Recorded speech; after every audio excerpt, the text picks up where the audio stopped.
I'm Ross Burnell, editor and publisher of Fly Fisherman magazine. Welcome to Loop, where we take a deep dive and make deeper connections with the people behind the magazine.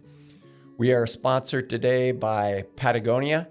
Patagonia is making some fantastic waders right now. The Expedition, the Swift Current Expedition and the Swift Current Traverse waders both come with a men's zip front. I've been using the zip front Traverse this summer and in the winter in Patagonia. They're fantastic waders, and they've got a really slick system where they integrate with the packs. And the waders are made without PFAS, so there's none of those forever chemicals that get into our waterways. I've been using them, and I strongly suggest you check out, at least try on those waders. They come in a million different sizes to fit everybody, so check those out. We're also sponsored today by G. Loomis Fly Rods, manufactured in Woodland, Washington. I got started on G. Loomis rods more than 20 years ago by my friend and mentor, Steve Rajeff, one of the world's best casters, or not one of, I would say he's the world's best tournament caster. And their rods are amazing. I've got a whole bunch of different kinds for different uses. Asquith, NRX Plus, my spay rods are NRXs. And I've got some IMX Pros for special situations too. So check out those rods. And you can support this podcast by supporting our sponsors. You can also support us by subscribing to the magazine at flyfisherman.com. You can also follow us on social media. On Facebook, we are at Fly Fisherman. On Instagram, we are at Fly Fisherman Magazine. And hopefully you're listening and watching this podcast on our YouTube channel at Fly Fisherman Magazine. It is our great pleasure today to have with us in the studio Dave Zielinski, the cicada master. You're master of much more than that. We're going to find out about it all today, but I think that's how you and I first came into contact, is through cicadas. And like a lot of hatches, it's interesting how that can bring people together at certain times, and like-minded people who like to enjoy the finer things in life. So welcome. Thanks for coming to our studio. Thanks, Ross. Thanks for having me. This is such an honor. Well, we've got a lot to talk about. We're going to get to cicadas for sure. A lot happened with that this year. I had some ups and downs that I'd like to relate to you. We all did, yeah. But first, let's talk about you. I'd like to get to know you a little better. Great. How'd you get into fly fishing? What's the backstory on fly fishing? Yeah, so like a lot of people, my dad fished. And he didn't fly fish, actually, but we conventional fished all the time. So every weekend, and I'd beg him on evenings after school, take me fishing. I grew up on the shores of Lake Erie most of my life. So I grew up outside of Buffalo, New York, and then we moved and lived on the shores of Erie, Pennsylvania. So we had the Great Lakes there, which was such at the time you don't realize it, but you're pretty lucky to have that and what comes with all that. There was at that time lots of ice fishing, which we even did. There was 24/7 fishing. We night fished a lot. We fished every day of the year for whatever was happening, all the time. So Dad loved to fish, and he loved opening day of trout season, which is a big tradition in Pennsylvania. So it was always the night before, get ready, and you go off to camp and this and that. So it was my earliest memories. I'll tell everybody this. If I think way back into my childhood, my earliest memories are fishing. And I don't remember a time where we didn't fish. And the very early photos of my childhood, way back, my dad's standing over there with a fishing rod, and I'm in a little baby stroller or whatever. And then as I grew up, there's pictures of me with all those fish and things with my dad. So I started fishing, that's a lifetime thing. Fly fishing entered a little bit later on when I was maybe between 10 and 13. He took me to one of these big sportsman shows and at the big convention center. I think it was outside of Buffalo at that time. And it was, pretty cool thing is like you're blown away as a little kid because you see these mounts and like it was hunting and fishing. So it would be these grizzly bear mounts and moose heads and huge salmon mounts. And it was really like a travel destination expo where all these guides from these faraway places would come and book trips and whatnot. And then there was casting ponds. And that was really where I first saw fly fishing like in the flesh. I've seen it in, books and magazines and things like that as a kid. And oddly enough, Barry and Kathy Beck were there. I didn't know it at the time. And I begged my dad, like, buy me a fly rod. Like, I want one of these fly fishing rigs. And he bought me a fiberglass South Bend kit with the like level line, the like knockoff Fluger Medalist, and then like the foam handle, metal ferrules, like just like the cheap combo you could get. He bought it right there at the show? Bought it at the show, yeah. Okay. And for my birthday, that was coming up, I think. And didn't have flies or anything. It came with, some of those little flies and all that stuff. But I remember stopping at this table that it was one of very few. And it turned out is Barry and Kathy Beck. And she gave me a little box of 8 flies. And I still have that little box. And there's some flies still in it, but like some of them I used and whatever. So that was like my first, real start with gear, the fly gear. And then we had farm ponds. So that spring, that summer, I fished whatever. And I ruined that fly line in the front yard. I know that for sure. Just learning how to cast. My dad was super supportive, and he brought home books. He was a mailman, and he would stop at like bookstores or whatever throughout the day or whatever. And he would always bring home books, and he brought this fly fishing strategy book, and it was Larry Solomon. It was like big, like it was like a foam book. It was like that kind of print, Oh wow, soft cover, but it was really thick, and it was like the complete guide, as you see those things. And it was lots of Atlantic salmon and steelhead and then panfish and bass and trout and all this stuff and how to cast. So I devoured that thing. And, I still have it, and you get like, I wrote in it, and it's funny to look back, but, made your little margin notes, highlighters and stuff. Yeah, and like little stars on flies I liked or whatever. It was really funny to look back at this stuff. But I ruined that fly line in the front yard for sure. And casting it on the grass and whatever, learning how to cast. Dad didn't fly fish, never picked it up.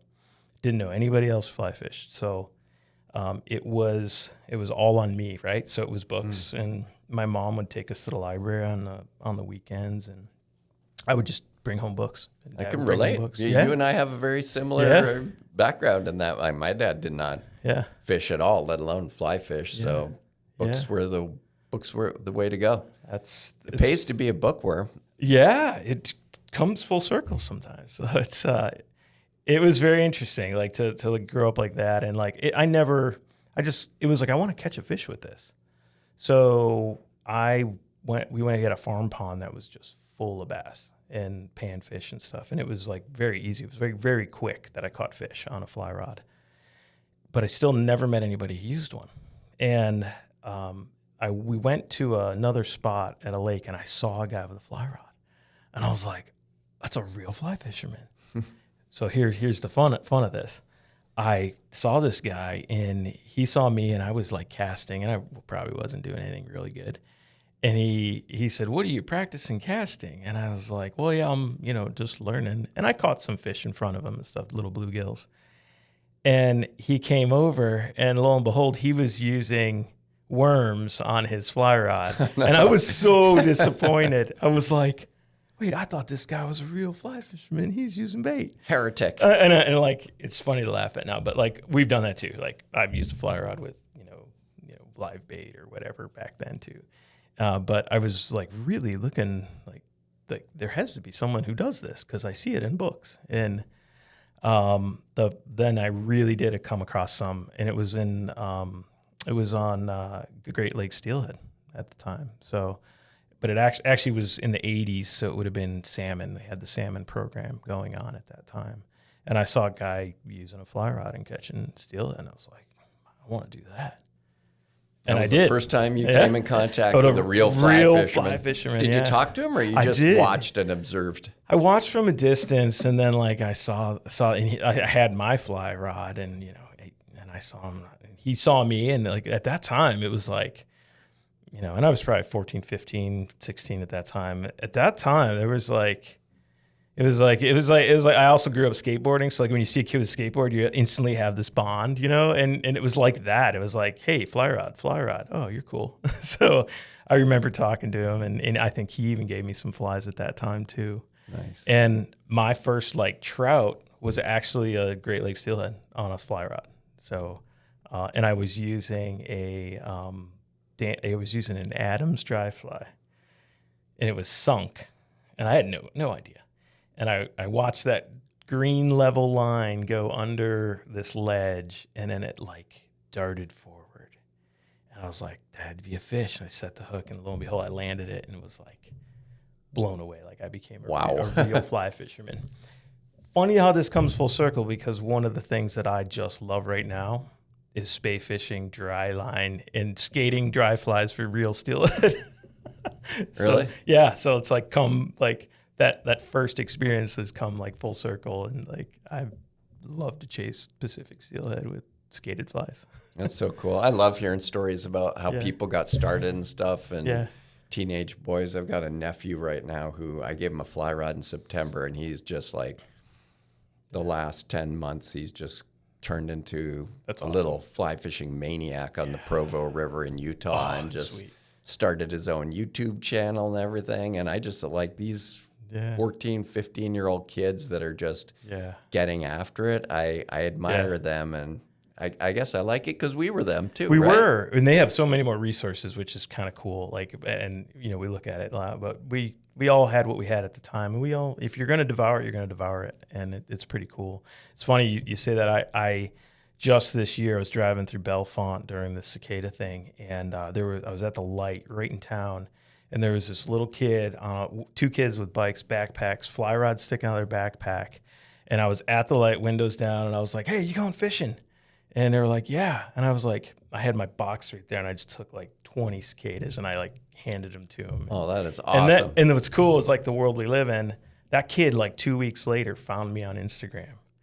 And he was like, you're the guy who gave me flies. Like, in Bellefonte, you remember me? And I'm like, of course I remember you. And I talked to this kid, and it's cool to like make that connection.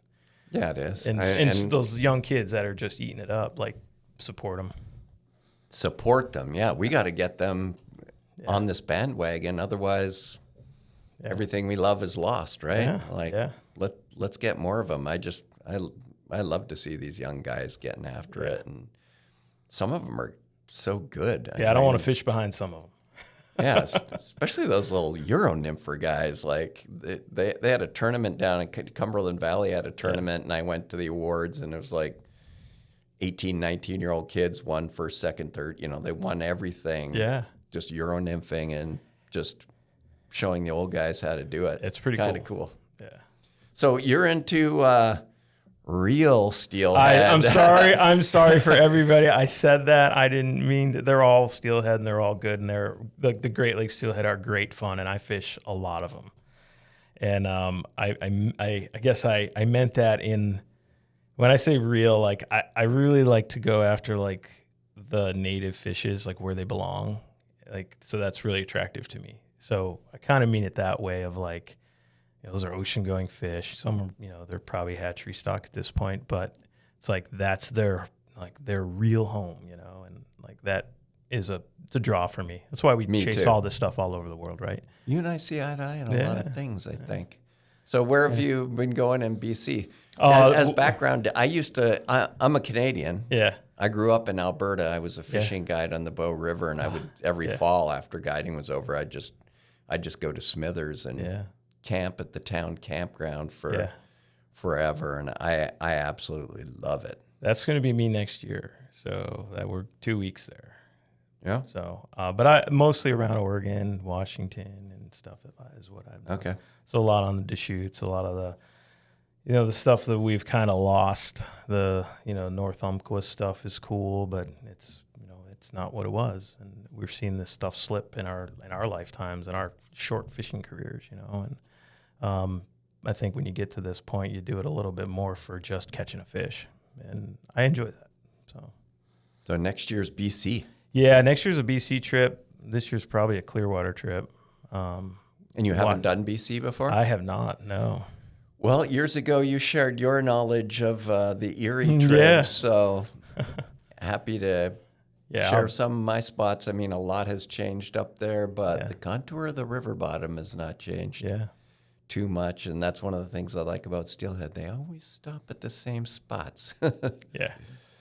At the Kispioks, the Babine, the Bulkley. I mean, that is I'm definitely God's going to country pick your to me. brain. And my daughter wants to go, so we're going.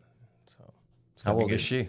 She's going to be graduating high school next summer. So She's willing to throw a long line in British Columbia? She's working on it. Good for you. She can row a boat too, so we're good. That's good. Are you going to take a boat there? I don't think we're taking a boat. We're going to fly. Yeah, but I have some friends with hookups and rafts and drift boats and stuff, so we'll make sure we connect.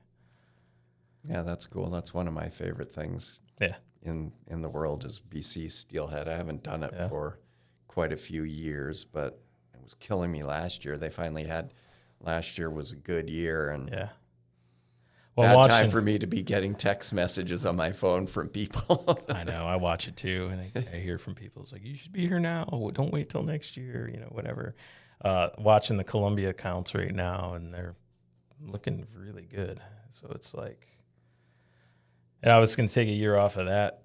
We've been going to Oregon every year and doing a week or so of it. And I said to my buddy who goes, I was like, I think next year I'm not going to do anything. We're going to do a lot of cicada stuff. Time's going to be tight, whatever.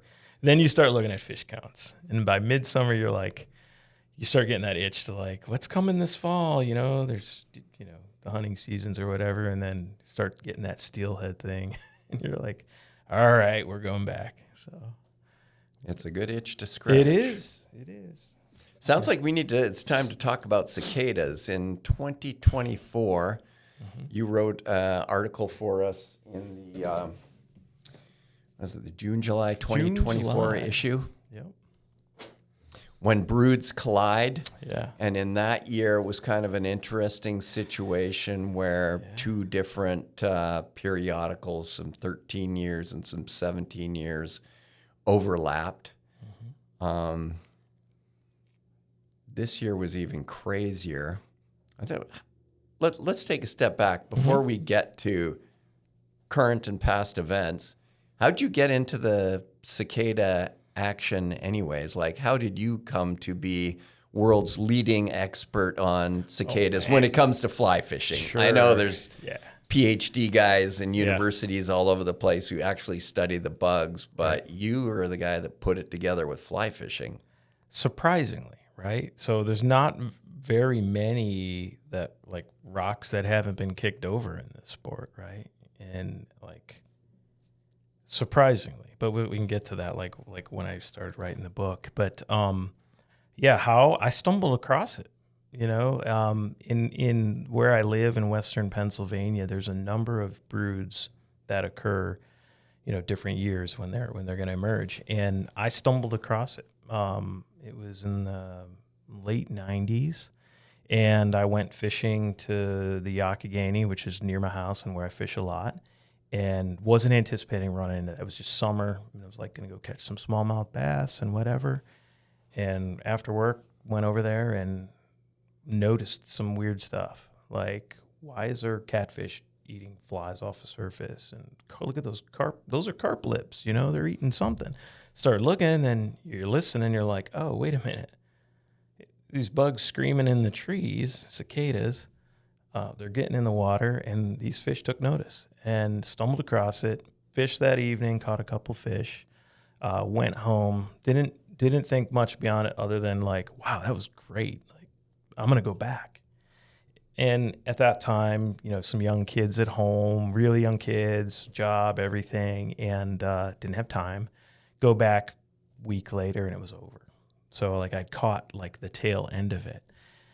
And I started to think about it and go, that was crazy. When's that gonna happen again? And started to look things up and started to make phone calls. This was a while ago where we didn't have the internet we have today, and started to realize that there's this group of bugs and they're on a very predictable cadence of emergence, and their distribution is pretty well known. But when it's their year to emerge, it's going to happen. So we started to look at it, friends of mine and I, and sort of say like, we could probably plan around this. Like that was pretty good. And then we started to find like some old timers that have done it. Like Charlie Mack, I talked to him back then, and Hoover was still around, and talking to them and talking to Penn State entomologists and saying, oh yeah, like the fish eat them, like the trout will devour them when they happen. So we started to mark calendars way out in the future, and then started to chase it around, and it led us all over the place. And so I always say us because it's a group of like friends that were all this right mix of crazy and weird that like we obsess over this thing. And once you've done it and and you've experienced how good it can be, you're probably going to obsess about it and be like, when can I do that again? So we chased it around a lot. And I think I ran into one of your obsessive you friends did, on the river this year. Yeah, you did. Yeah. I was upriver from you guys that day. But you ran into Bob, and he's like he and I are like we figured it all out together and enabled all of our little friend group with like a lot of this and bring them along with us. And like, but he and I, we're like, I called him on the way here, and we're talking about, there's no cicadas next year. What are we gonna do? And then the following year, in the next 12 years, we have cicadas somewhere. So we started talking about it this morning, like. Mississippi, Louisiana. I wonder what trouble we can find down there. So it started like that, and it was just and I would say most of us have like and what's cool about fly fishing is you can do it the way you want it, right? And I love dry fly fishing, and I'll do any kind of fishing, but I really love dry fly fishing. And when you've experienced these cicadas, 2-inch long bug, it's just top level of dry fly fishing when you can run into it. So we all, my little friend group, we're all like that, and we started. It's good for our eyesight and our age group also. Bigger bugs, right? Yeah. I don't trico fish anymore. Yeah. So that's how it started, and then we chased it around, and then it would have been Brood X, which would happen in 2021. And we had some Brood X here in Pennsylvania. And that was really awesome. But leading up to that, so if you think about like the evolution of our internet and data availability and information availability, in those early years in the 90s and whatever, the information age really started like 1994, 1996 when things went digital and the internet was like really, really, really growing. Everything previous to that was like white papers and libraries and microfiche, and we dug into that stuff. I have stacks of printed off white papers that are like about this stuff from way back then as like the early reference material. But as we approached the 2000s, it got better and better. So like you're seeing data that's online for broods that occurred in 2001, 2004, and everything else. So it's much easier to find the data, but no connection with fishing. It's all scientific stuff. And when Brood X was on the verge in 2021, I started to see, and it was mainly like on Instagram, of cicadas are coming, and I'm like knew enough at this point, and I knew where that distribution was, and I started to see like misinformation get kind of spread around. Like there were several fly shops completely out of range saying like they're going to be on this river book trips now, like all this stuff. And I was like, I'm not so sure that's true. And, watching it and everything else. And then, the the emergence came and went, and those things didn't occur. And then the information that followed was like, well, they never got here, which I scratched my head at, because I was like, well, there's a lot of maybe misunderstanding about this bug. It doesn't travel from one place to another to get there, if you will. It emerges from the ground, and it's a terrestrial insect, and it kind of stays in that area, and that's why those distributions are so strong. They'll travel 100 yards or 200 yards to a tree, but it's not like they migrate or not fly like miles. a locust horde that's coming from one state to the next to eat your corn or something like that. Like a plague, right? Although I fished those too. A grasshopper plague once on the bighorn, which was pretty crazy to witness. But that misinformation, and maybe not, that's a little harsh, but like the maybe misunderstanding was pretty prevalent. And every time we've done it, we've had really great success. And it's actually really cool to be able to do some planning and then show up 500 miles away from somewhere you've never seen or been and be like, all right, we hit it just right again. And the fish are here and the bugs are here and they're eating them and everybody's happy. And that's the ultimate. That's why we love chasing hatches. Just like when it works out, it's like cha-ching, jackpot. And, I check myself all the time. I love that chase. I just love that chase. And when we're there, I love enabling my friends to catch a bunch of fish. And so we drag everybody out, and they show up and to see guys who haven't done it before or have done it once before, or that memory is faded because they did it 17 years ago. To just see it, just sit back and like, I'm good. Do I really need to catch another one? Like a cookie cutter carp of 20 pounds. We've caught 60 already. Like you sit there and go, I really don't need to catch another one. But it's great watching you guys catch them.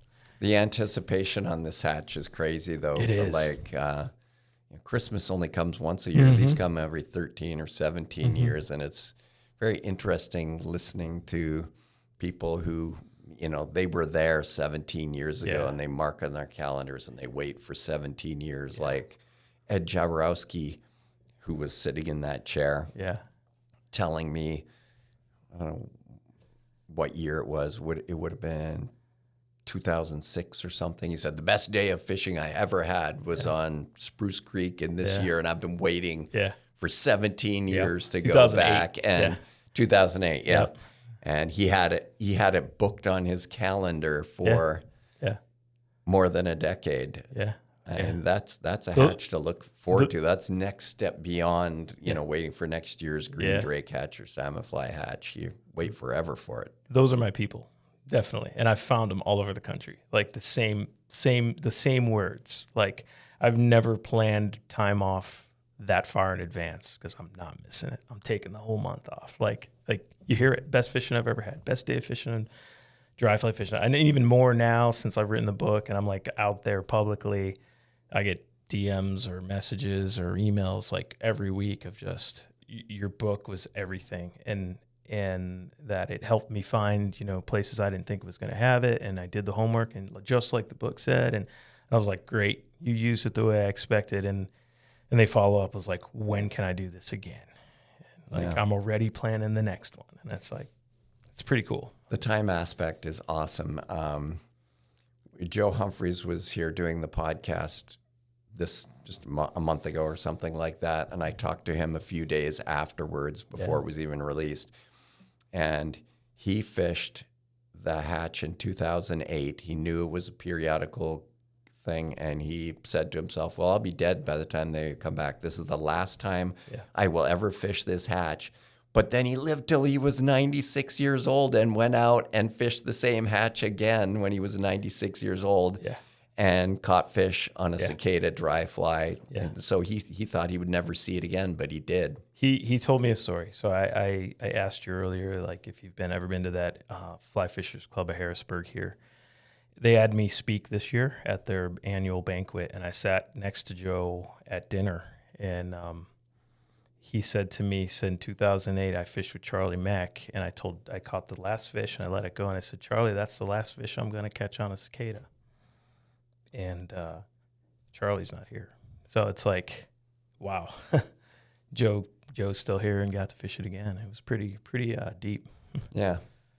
I love that.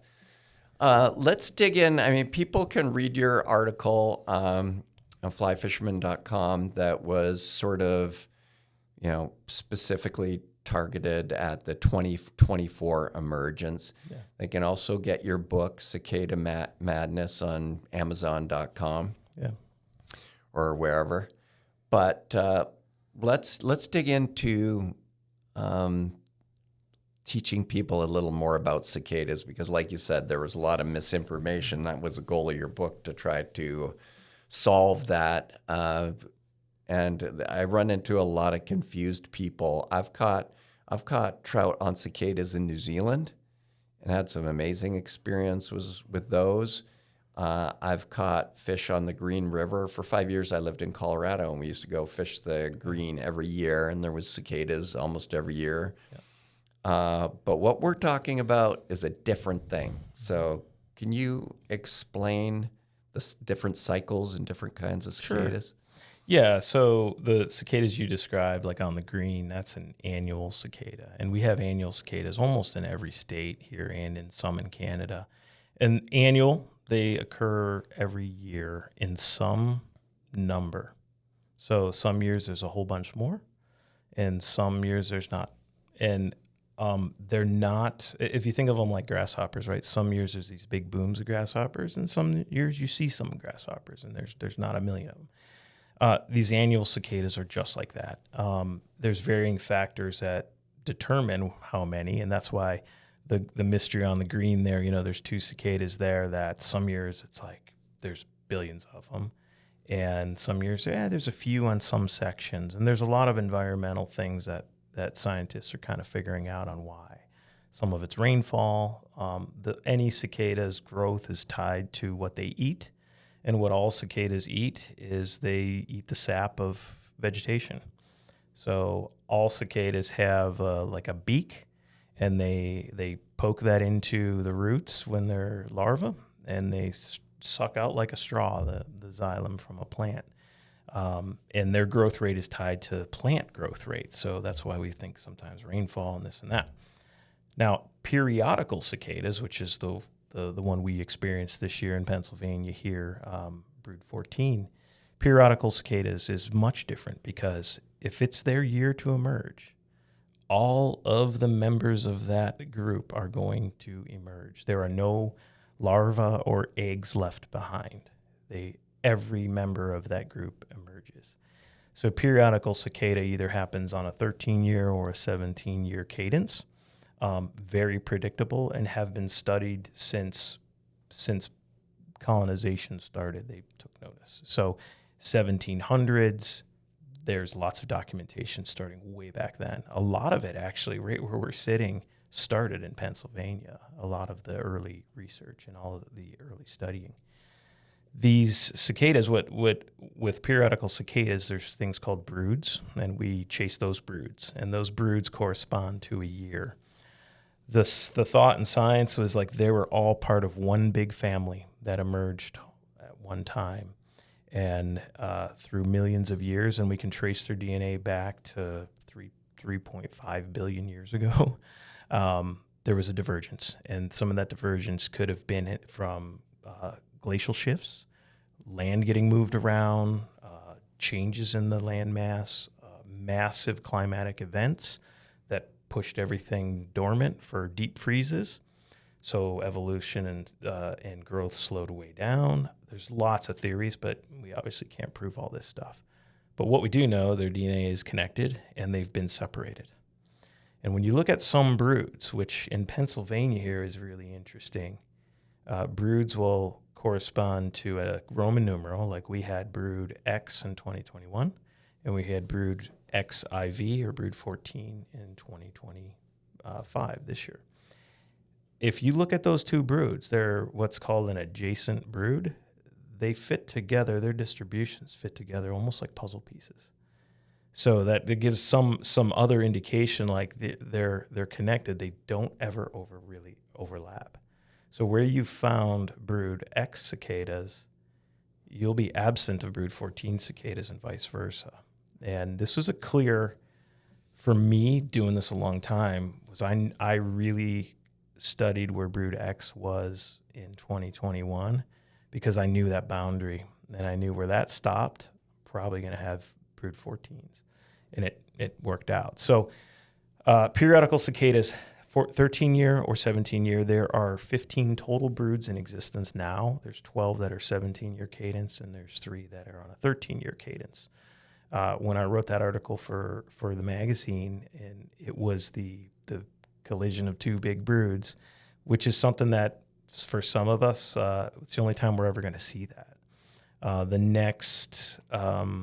next co-emergence, meaning a 13-year and a 17-year emerge at the same time in different places, but at the same time, is somewhere 2037 or something like that. If you take the number 13 and 17 and multiply them, it's 221. So the broods that came together in 2024 will not come together again for 221 years. So like we went and experienced that in places all over the Midwest and the South, 2 broods happening over the course of 2 months, the greatest fishing ever. Those things won't happen again. That's so nerdy. I love it. So crazy. We're doing math. I know. We're doing math now to figure this out. Yeah. So it's so I got hooked on like the cicada thing. So with the periodical cicadas, like that mystery and stuff is always like so cool. So like that really drew me in to learn everything you could learn about it and talk to people who knew about it, and then find out those like unproven, science things that you just don't know. You got to make some guesses, and it's such a crazy bug, and it's super cool. Yeah, a lot of people, probably everyone who fly fishes has seen some cicadas in their yard, on the river, whether they've seen them around. Yeah. I think a lot of people don't understand how massive these periodicals, what that can be like. It's like it's the path in the trees. It's like it's snowing. They're crunching under your feet. They're literally everywhere. There's just mountains of these things. Yeah. If you haven't seen it, it's hard to wrap your head around, right? Yeah. Absolutely. And that's what I laugh because I see like a lot of Instagram comments when it's gonna, like, we're all like a stress ball. Like we're all full of anxiety right before it happens. We're like, are we gonna have too much rain? Are we gonna have did I take the right week from work off? You're like totally stressed out about it, and then it happened. But you see the comments of like, it's all hype. It's all hype. Everyone says every year is some cicada year, and it doesn't happen. And I'm like, so I just want to take some of those people and just like, I'm gonna show you. Like, that's why during those times you'll see like my Instagram is just full of videos in the sound. Like you can't get over the sound when you experience it, and that's like part of it. It's such a unique experience.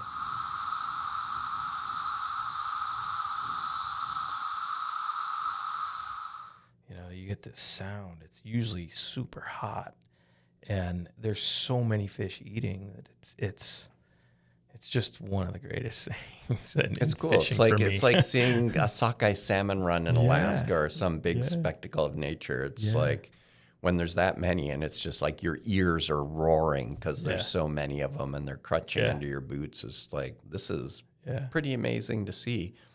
And won't see it again for 17 years. Unless you go chase it somewhere else. You go somewhere else. And that's what we do. Like we've I've been a lot of places and fished in some of the famous waters around the United States and things.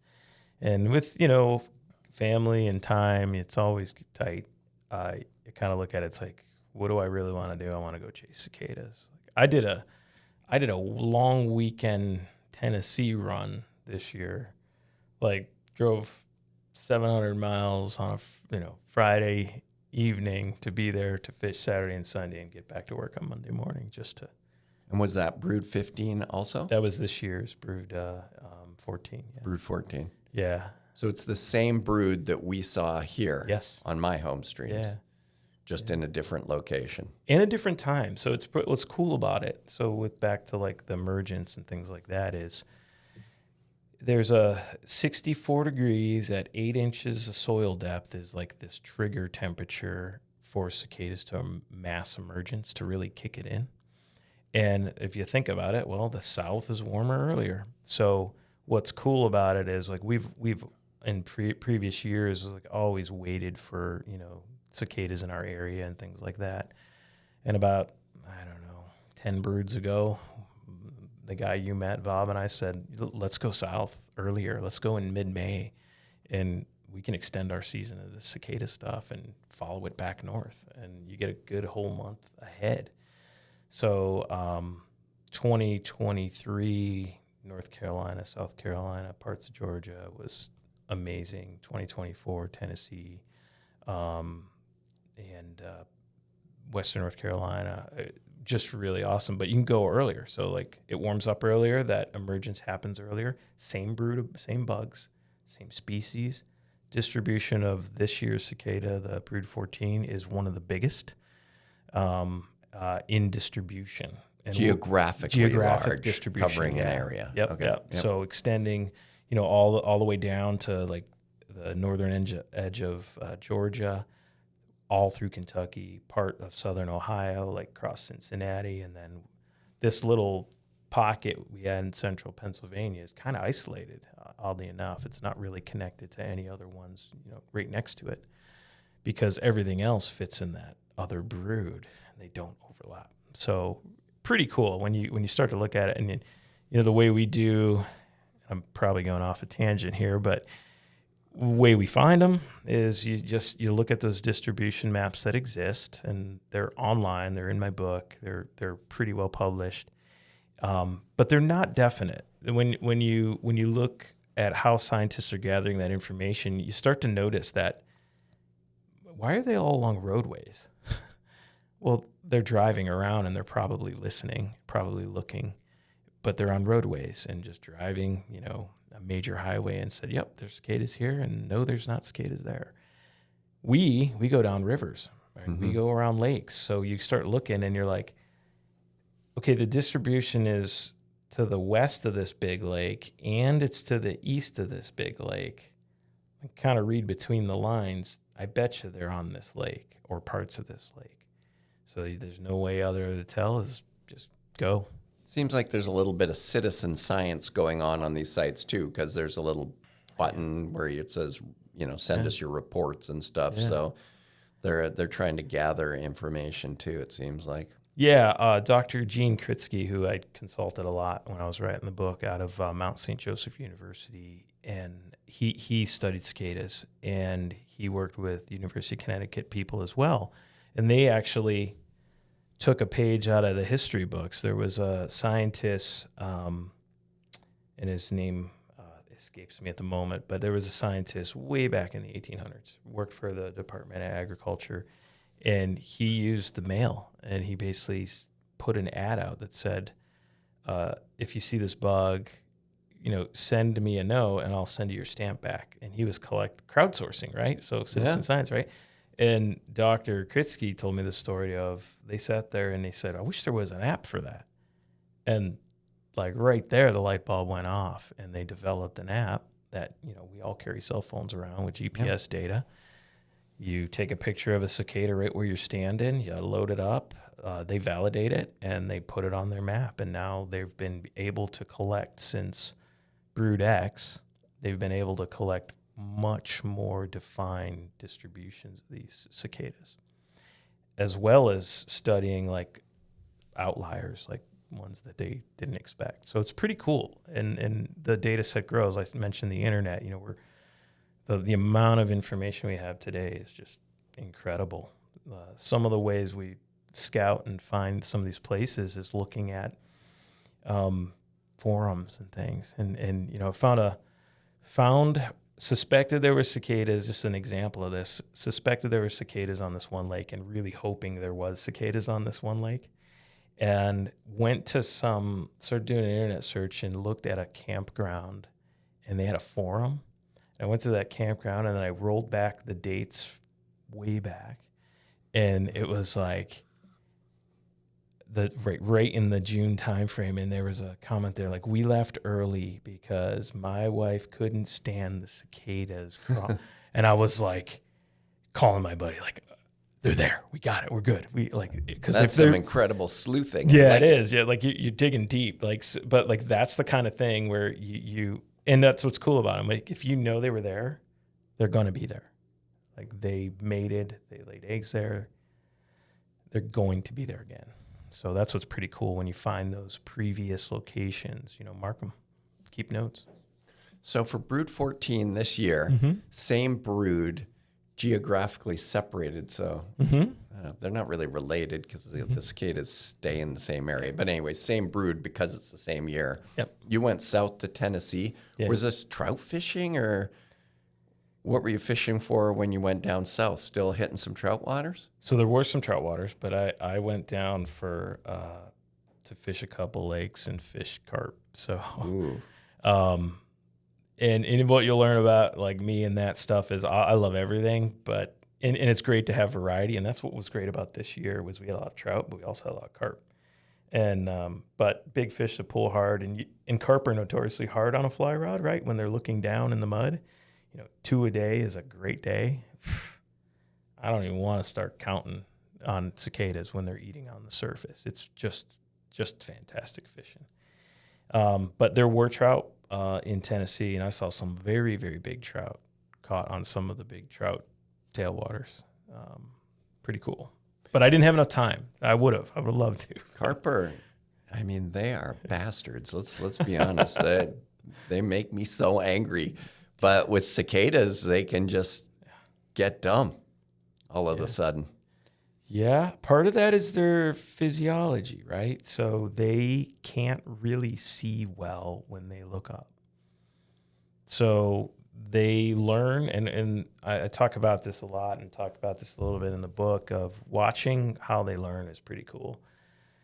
We witnessed this several times where early on in the hatch, it's just like anything. Enough bugs need to fall on the water where fish will take notice of it and then start keying on those. So with that early transition point where there's a few bugs, fish are like, I'm not so sure about that thing.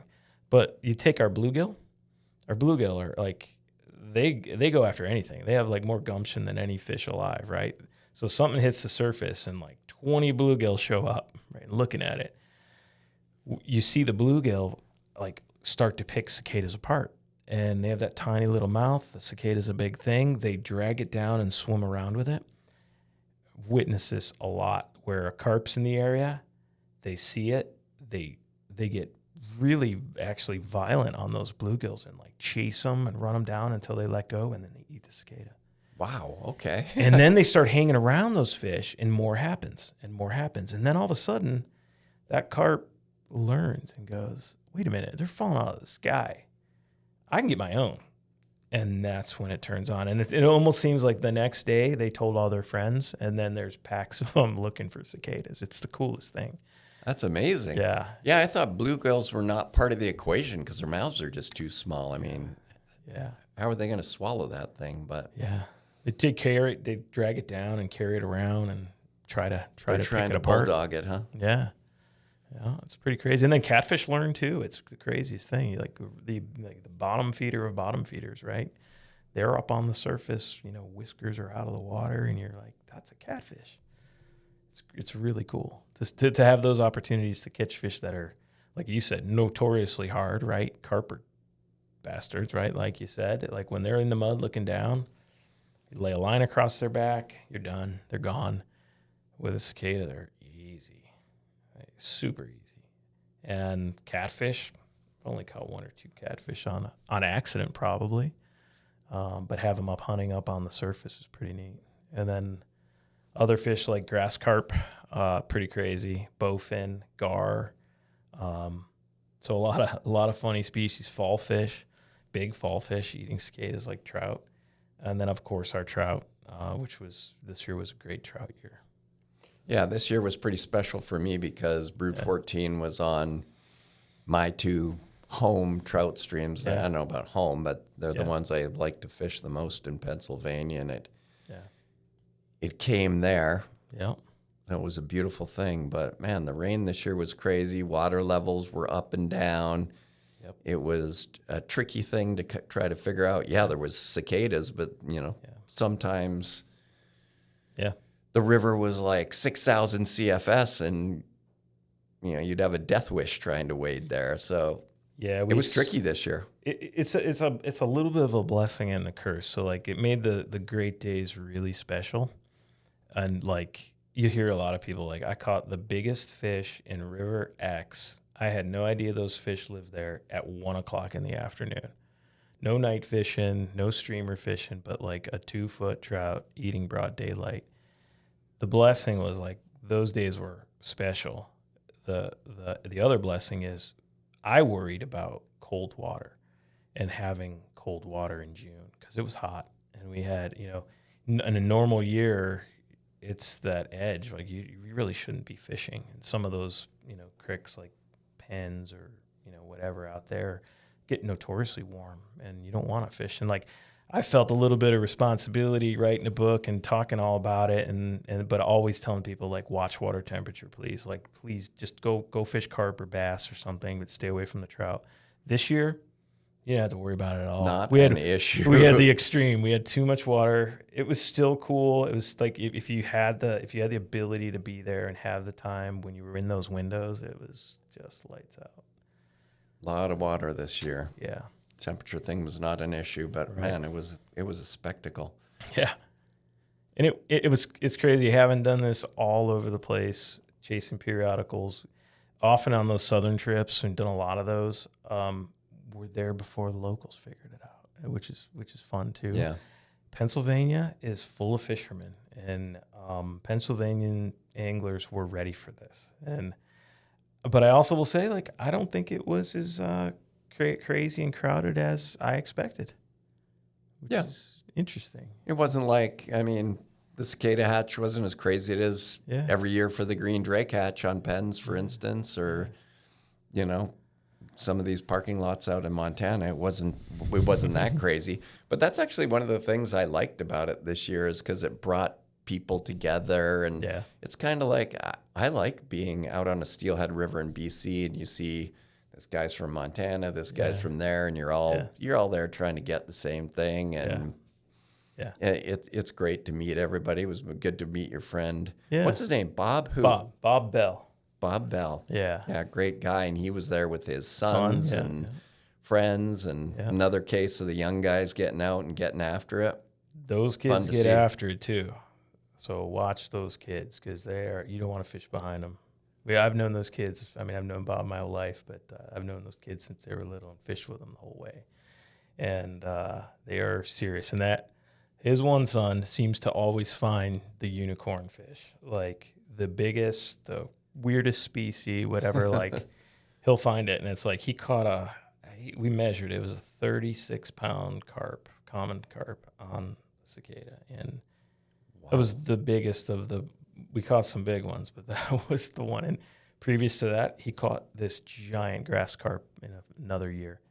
So it's pretty cool to like. I love the meeting people, and I think like the thing with the book and the articles and all that, like I've been recognized on the creek or whatever, but then just start talking to people like, how you doing? You catching some? And they're like, not so much. And well, what are you using?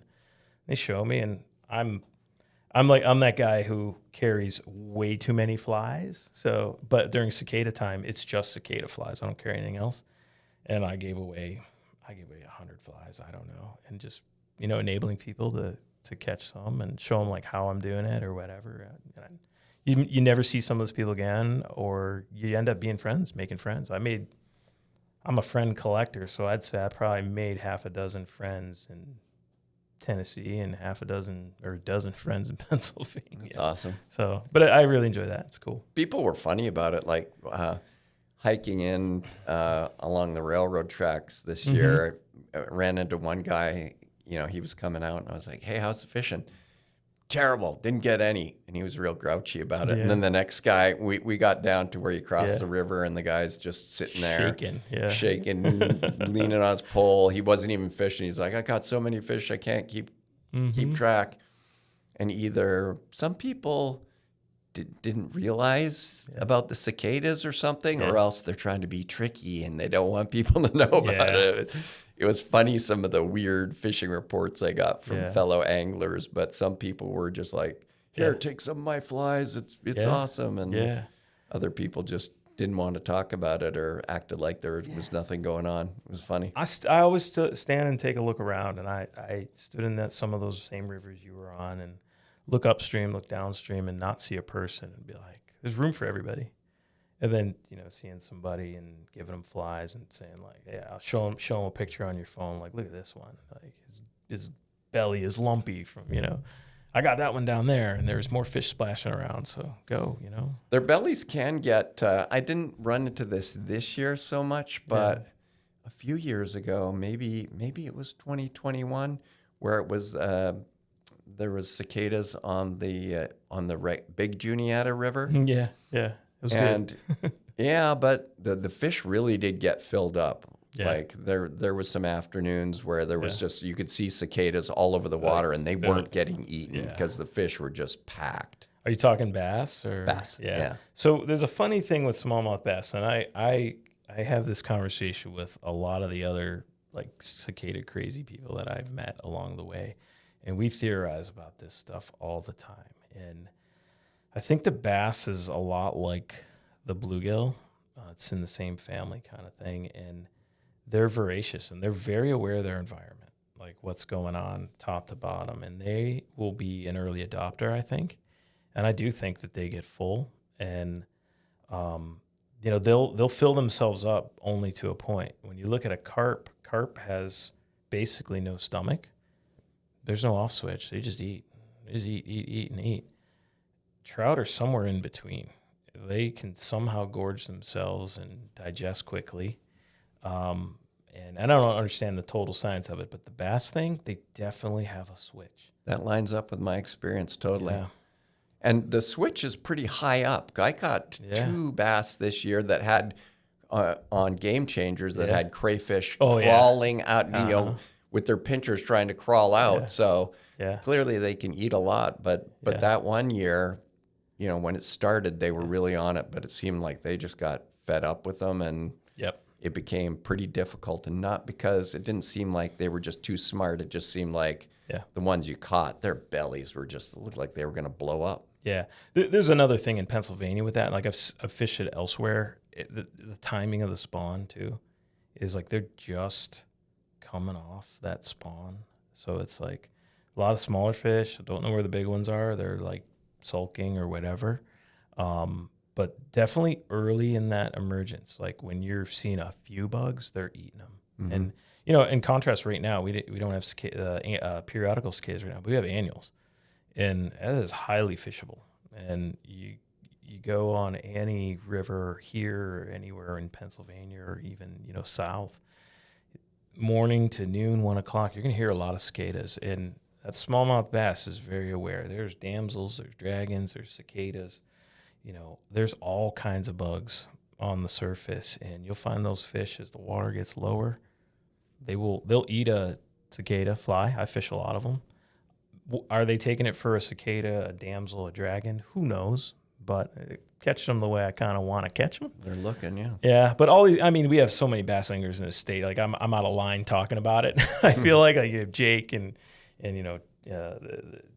Klauser and everybody else. But like all that stuff's been pretty talked about. I'm a real big fan of the Chuck Craft kind of stuff. And speaking of that, let's see some of your flies. Like, what are your favorite flies for fishing these hatches? Yeah, so we'll start with that. I mean, the Chuck Craft thing is a very very big influence on what I do, and like this is more of arts and crafts. So this is the Chuck Craft Excalibur that I make with some modifications. It's a cork-bodied bug. It has orange legs coming off the back that look like the wing veins of a cicada wing. The white spot or whatever high-vis spot you can see. Dark fly, I like to use like a white indicator because it's got that bivisible thing. You can see black on glare, and then you can see when you don't have glare, you can see the white really well. It's a cool looking bug, and it's painted, and it's really arts and craftsy and stuff. And you don't leave these in trees. No. And they're fun to make, and they're a good winter project. But the unique thing about it is like cork hits the water very well, and the weight of this is like the weight of a real cicada. hooks up very well on, anything, trout, bass. It's a great bass fly. It's a great carp fly. You want that plop.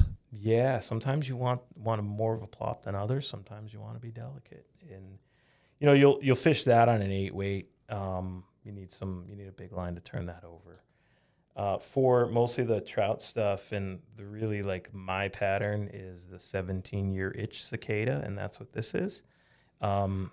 It's black foam, orange thread, eyes, legs, and elk hair, and a little bit of flash. It's on a very nice hook. It's on a Gamakatsu B10S, which has caught every fish around the world. So great hook, fine wire, but strong. Caught up to 45-pound grass carp on a size 4, and hook's not bent. So it's pretty cool. This fly, if you took this apart, it actually is a foam fly. You could use it as a salmon fly, but it's a foam fly with lead in it, because I want that fly to actually sit like in the film or lower, and I only really want to see the indicator. When you look at cicadas on the water, they're really flat because they have this big, wide, fat body, and they're really just up to their wings in the water. And on fish that'll sip that bug, I think it hooks them better. So I don't want to. I've seen, especially on bigger fish, whether you're talking about bigger trout or bass or carp even, if they come up to a fly that's floating really high, the push of water off their face actually bumps that fly away, and they have a hard time getting. We watch carp like try to grab it as it's moving away on them. Yeah, they're pushing they've it got out a of the way. big push. Yeah, they push a lot of water when they come for it. So you don't want like a catskill dry fly up on its hackle tips. Yeah, right. Yeah, they'll could bump it out of the way. You want something down in the water.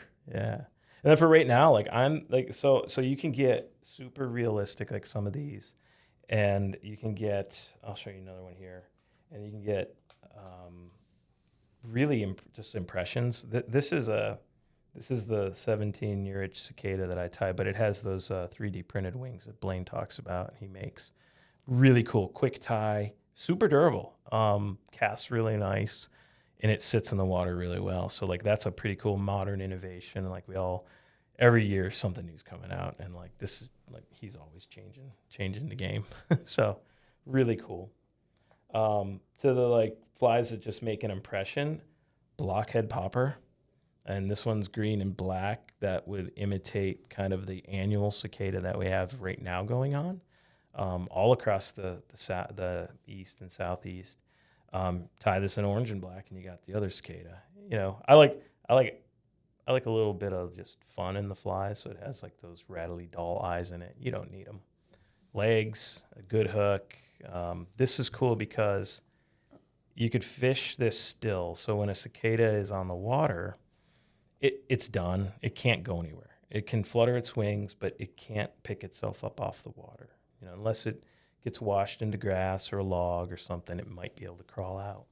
But once they're on the water, they're done. And they eventually burn their energy out, and they just sit there. So you want to fish these flies. Something like this is cool. Is like if you're in a bass situation, when you're figuring out the bite. Right? I always fish like say something like this or like a Chuck Craft bug, and I first just let it hit and let it sit. And if nothing's happening on a bunch of casts where it's in the right spot and the good water and conditions are good, well, then I can work this fly. I can pop this. I can swim this and get it to action to find what kind of surface bite those fish want. So, yeah, and then along with that other cicada that's made out of cork, here's a black and green one that mimics the annual cicada. When you look at annual cicadas, a lot of them are white on the belly. So we fish they're all black. When you look at them with maybe some green or orange, but when you flip them over, they're white.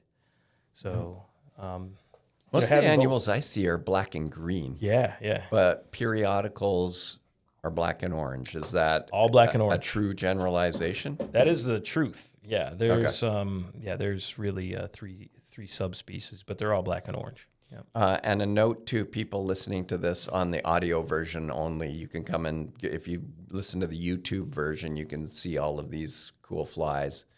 They are pretty sick to check out.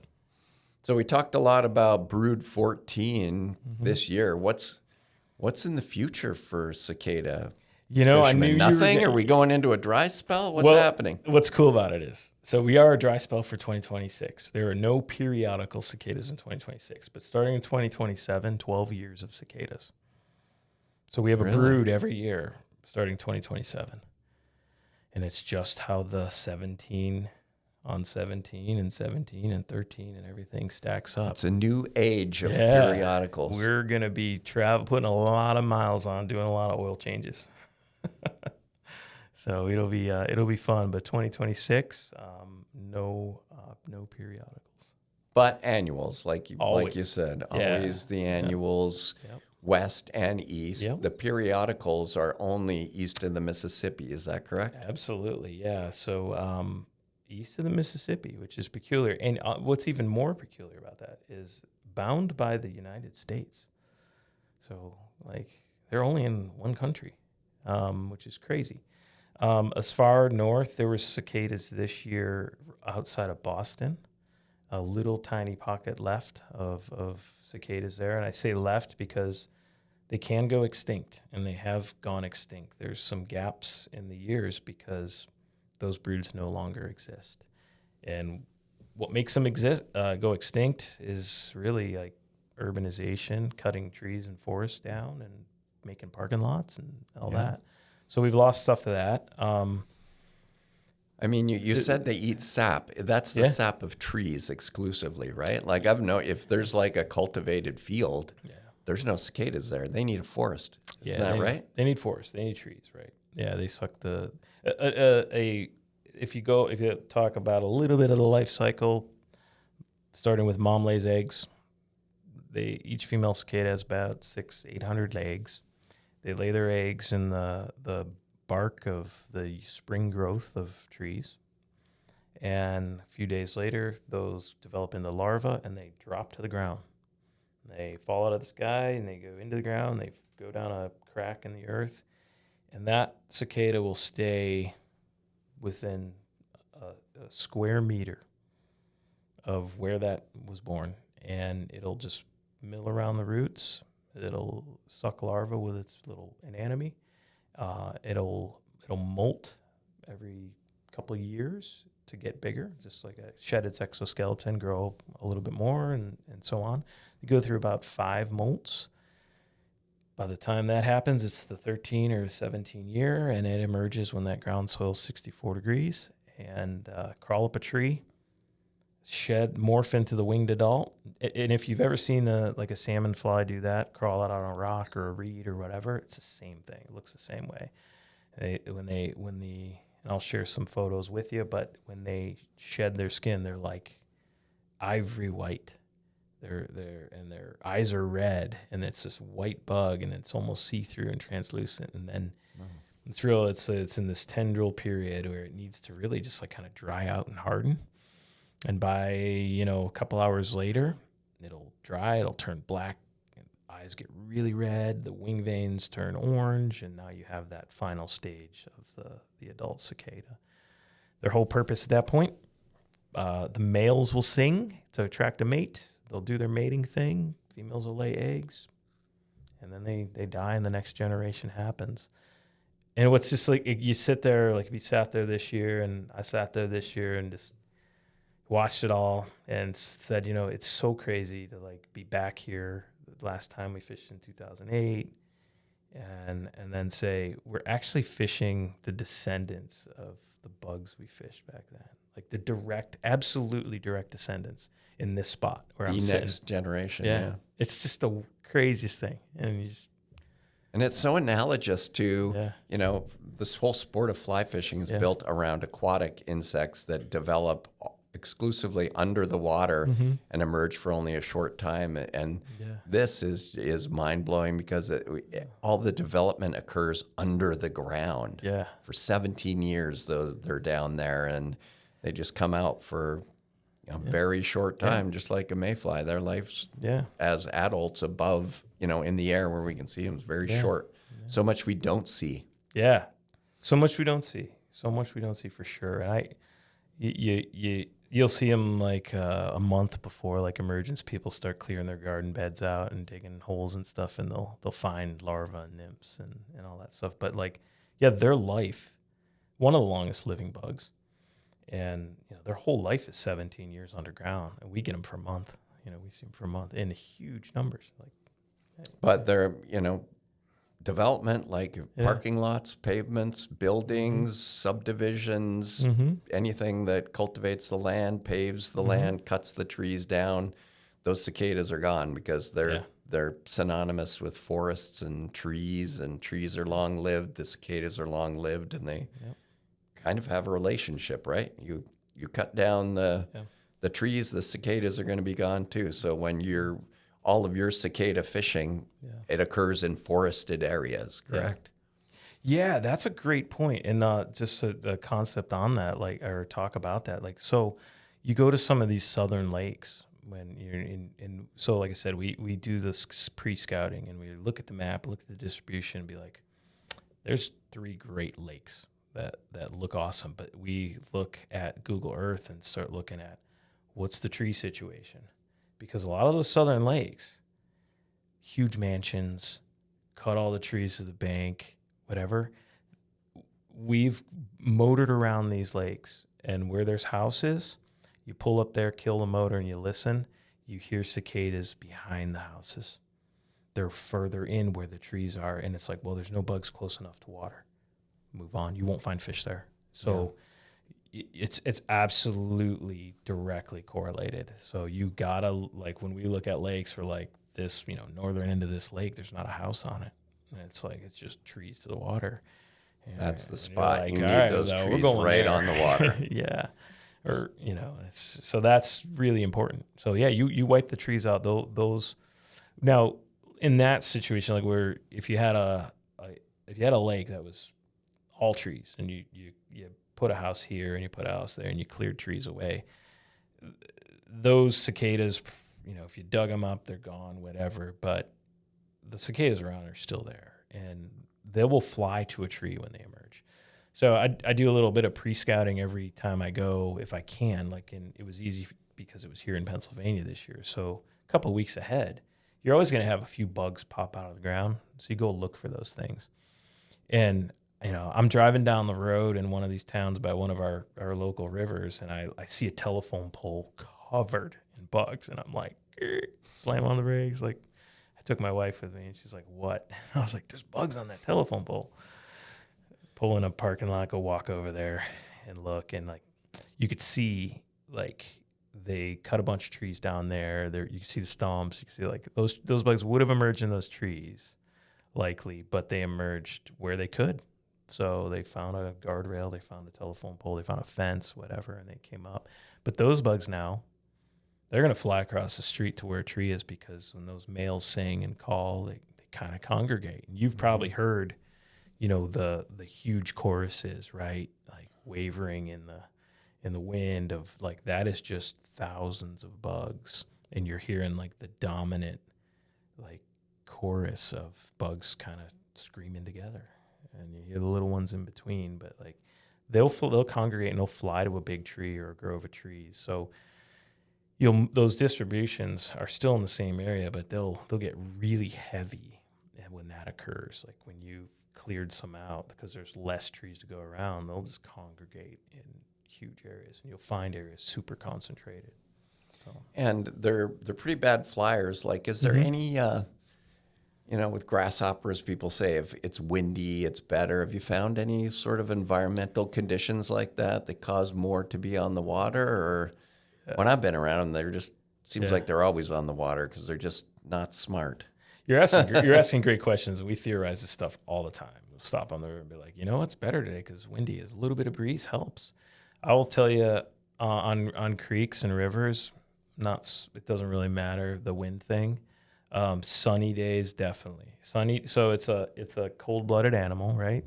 You go out in the morning, you won't hear them screaming. They need heat. So sunny day warms them up. When their body temps, 70 degrees or better, they can move. Otherwise they just sit there and shiver under a leaf. So those cold, rainy days, you're not going to have any flying. When they're singing, they're flying. Singing is the attraction, right? So the males are singing, females are flying over there. And now a little bit of breeze helps a lot. It really helps on lakes. So when we have, because the cicadas will go where they hear the call, the frequency. And if you're on a boat facing the shore, they got really no reason to go that way because the singing's coming from where they are. So they're usually like swimming across to like another tree or something along the bank. So a breeze will definitely push them out, and you'll see bugs fly out, and then they'll try to fly back, and they're losing elevation because they don't have a ton of energy. They lose it fast, and it's like, well, that one's easy gonna make it. Low on stamina. Yeah, yep. So they wear. I've seen them do that. They fly out and they're just Mayday, Mayday, Mayday, trying to make it back. We're losing fuel. That's fun. That's awesome. I learned a lot about cicadas. Yeah. Thank you for coming in. Can you tell people what's the best way for them to get your book? Yeah, you can buy it anywhere you have books. You find books. It's on Stackpole Books, which is a great publisher, and they have great distribution. So it's on Amazon. It was an Amazon Prime Day deal a couple times, which was pretty cool. You can buy it directly from the publisher. Anywhere you buy books, you can find it. You can reach out to me. I usually have a bunch of books on hand. You can find me on Instagram at Down Home Boatworks, or you can go to downhomeboatworks.com. Drop me a message, and I check that every day and talk to people all over the place. Down Home Boatworks. Yeah. That reminds me, I wanted to ask you about your boat building. Yeah. We were just wrapping up, and you just reminded me of another thing. I've kicked another stone over, yep. Tell me about the boat building. What are these wooden drift boats? Boats? So my dad was the biggest influence in my life. So he was a handy guy, and he built everything. So again, it goes back to fishing some of these big rivers and saying, if I had a boat, it would be awesome. And, drift boats were tied to fly fishing and things. So I was a handy guy too. I've done everything. I've built everything. And I was like, I could build a boat. Well, started to dig up the history on them. The first ones were wood, and they came from Oregon. And I found a guy who's been sort of a mentor to me in this, Roger Fletcher, who wrote the book on Stackpole, Drift Boats and River Dories. Became a great friend of mine over the last 20-some years. I got a set of plans from him off an original boat that he owned. And I looked initially at buying a drift boat, and it was just cost prohibitive at the time. Young family, working and buying a house and all that. And it was like, we can't afford to buy a drift boat, but I can build one and did it a lot cheaper. So I built the first one, and it opened up everything. And then the guy you met, Bob, he wanted one. So I was like, all right, well, I'll sell you the one I built, and I'll build myself another one. Did that. And then someone else came along and was like, I want one.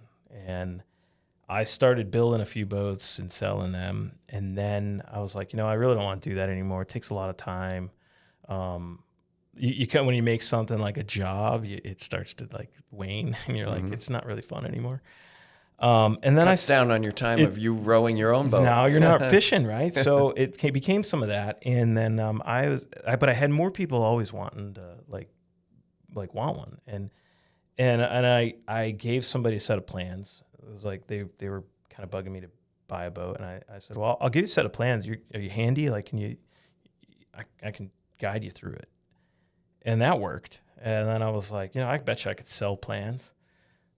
My friend Roger had a website, and he sold plans on his, so I gave him my plans, and he's like, hey, you should probably do this yourself because they're selling pretty well. So I was like, all right. So I started my own website, and my own designs. I actually was making skiff-type drift boats way back in the early 2000s. And, for our rivers out here, we don't really need a whitewater boat or a boat with a lot of rocker for maneuverability. Flatter is better, draft less or shallow rivers and stuff. So I kind of went the skiff route, and that became super hot and sold a lot of those plans all over the world. And so I just have an internet business where I send you PDFs. Wow. Yeah, it's pretty fun. I mean, again, it's another connection thing. I've met people through that. Some of my best fishing buddies were guys that, started from inquiring about a boat. Now I'm seeing the Oregon-Washington connection Yes. there. The guy that taught you, is he from Oregon? Yes. Is he from the Rogue? Yes. And I Okay. ran the Rogue and his boat. Yeah. Yeah. Have you run the Rogue in I your have. boat? I have no, because don't pull it out driving out there, there. Yeah. He loaned us a boat. So this guy, Rogers, he's in his 80s now, but still after it. Like, it's awesome. He came to the Deschutes with me last year. And he loaned us his boat, which is sort of a historic boat. Me and another guy, and we ran the Wild and Scenic back in 2015 or 16. And we brought it back in one piece. It was good. It was awesome. So you're drifting in a wooden handmade Yeah. drift boat, Yeah. skating dry flies for native steelhead. That is Could life you're be painting better? a picture, man. What the- like, can we go now? You're living the dream. I would love to live that dream every day. Yeah, it's fun. That is amazing. I mean, I well, love congratulations. Yeah. You've made it. You're my new hero. That's what I want to do. You built your own drift boat, for Pete's sake. Yeah, come on and fish That with is me. next level. We can go catch some bass out of it tomorrow. Yeah. Yeah. Poor old me in an fun. inflatable raft. Hey, you need everything though, Ross. I have rafts too.